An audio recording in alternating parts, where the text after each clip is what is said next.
quelle destinée? Celle du prince Aga Khan IV.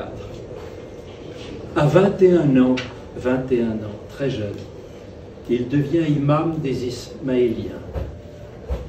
Et à peine installé dans ses fonctions 3 ans plus tard, son père, le prince Ali, qui aimait tant les courses, disparaît brutalement. Mais quelques jours après, le prince Karim gagne avec Petite Étoile la Coronation Cup.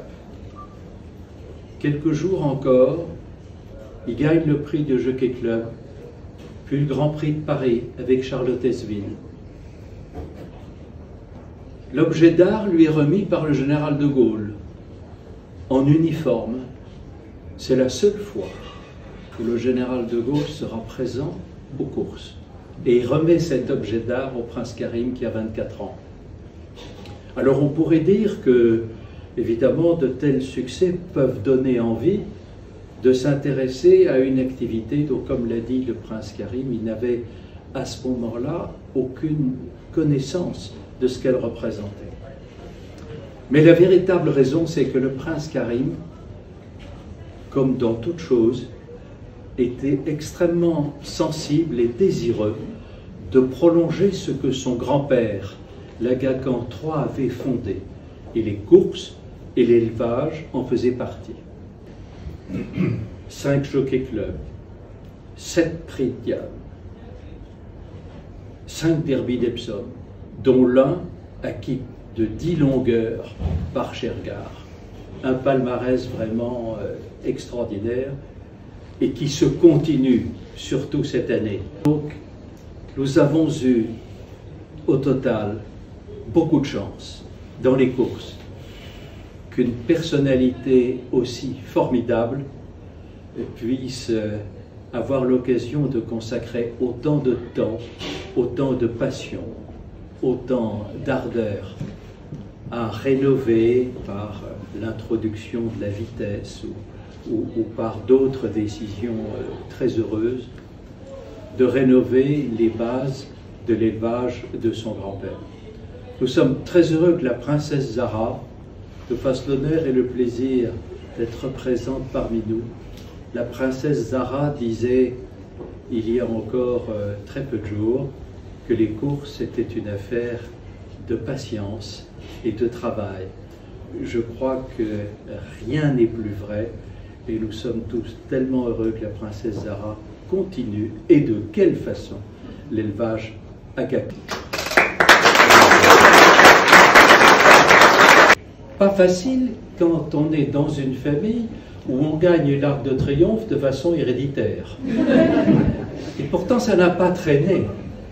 Cricket s'installe entraîneur en 1977 et en 1979, elle gagne le prix de l'Arc de Triomphe. Ou elle ne le gagne pas toute seule, c'est toute la famille Aide qui gagne.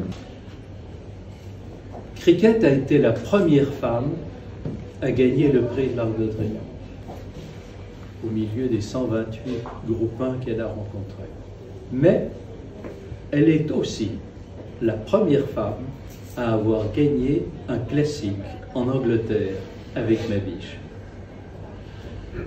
Au-delà de ses succès formidables, Cricket a beaucoup donné à l'hippisme.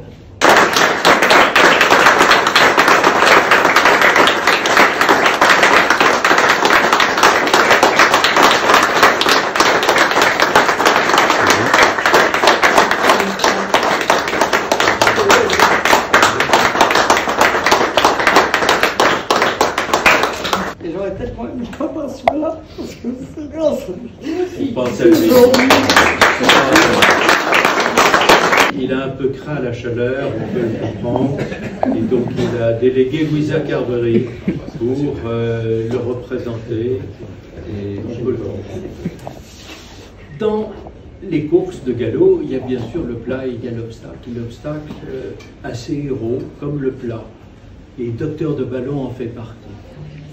Dans toute sa carrière, Docteur de Ballon a montré aussi l'importance de la patience avec les chevaux. Et il en a fallu beaucoup pour qu'il puisse arriver à son meilleur résultat. Oh, il a bien appris son métier, gagné le prix Ingré en 2019.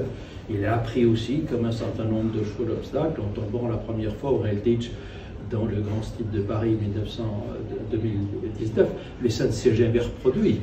Et les 2 années suivantes, il a gagné de quelle façon le Grand Stud de Paris, se payant le luxe en plus de gagner le prix des Jousselin entre-temps. Donc une carrière vraiment extraordinaire.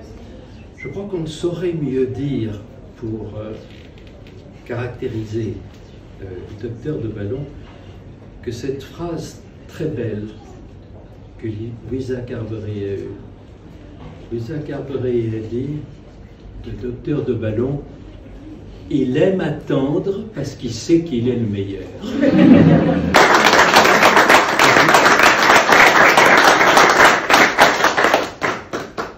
Madame Ed m'a déjà fait pleurer, je vais continuer. Grâce à ce cheval, il nous a changé notre vie et surtout la vie de ses propriétaires. Le sport, les chevaux, ce sont le sport. Merci à eux, surtout. En 1977, Olivier est déjà consacré comme le meilleur apprenti. Et quelle carrière! La carrière d'Olivier Pellier. La spécialité, 3 arcs de triomphe de suite, qui dit mieux. 1996 Elicio, 97 Peintre célèbre, 98 Sagamix et 2012 Solemia. Oh, on peut s'arrêter une seconde sur Solemia quand même. Quand il y avait le champion japonais Orfèvre qui avait pris l'avantage à la corde, il avait beaucoup plu ce jour-là. Et Olivier est arrivé tranquillement, un peu sur l'extérieur, et du coup a gagné la course de façon magnifique. Je crois que ce jour-là, l'orfèvre, c'était vraiment Olivier Pellier pour gagner cette course de façon magistrale. C'est qu'il a gagné les plus grandes courses. Il a gagné tous les classiques anglais, sauf un, les 1000 guinées. Sans doute une distraction pour que ça puisse manquer à ce palmarès extraordinaire. Et puis il y a eu aussi Goldikova, parce que quand même pour un jockey gagner 14 groupes 1 avec un même cheval, c'est extraordinaire. Goldikova a offert d'ailleurs à Olivier Pellier de gagner son 100e groupe 1 ici à Deauville, ce qui était vraiment un palmarès tout à fait extraordinaire. Vous vous souvenez tous que Olivier montait avec une broche papillon qu'il n'a pas mise aujourd'hui, exceptionnellement, et qui lui a attiré la remarque de la reine d'Angleterre un jour qu'il montait pour elle à Ascot le cheval Dartmouth, qui a d'ailleurs gagné bien entendu, où la reine lui a dit « J'espère que le papillon va s'envoler ». Aussitôt dit, aussitôt fait, le papillon s'est envolé et Olivier a remporté cette course. Donc, une carrière magnifique avec 185 groupes 1, 3750 victoires. C'est tout de même extraordinaire.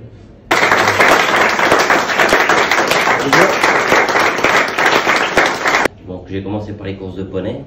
J'aurais jamais pensé arriver jusque là. Mais je me suis dit, bon, il faut persévérer, même si on baisse les bras. J'ai continué, j'ai pu de ce fait voyager dans tous les pays du monde. Je voulais apprendre mon métier, vivre de ma passion, ce qui fait que j'ai donné aussi un petit peu l'envie à d'autres jockeys de s'expatrier un peu et de voir un peu ce qu'il y a, puisque bon, on avait toujours les Anglais venaient chez nous. Donc j'ai été en Angleterre pour vraiment apprendre, voir un peu comment ça se passe. Ensuite aller au Japon. J'ai beaucoup appris aussi, et aujourd'hui, bon, c'est maintenant une fois qu'on va dire on ferme un peu le livre côté carrière jockey. Bon, ça c'est, je continue toujours à monter à cheval, mais la passion une fois qu'on l'a dans les veines, on peut pas la laisser.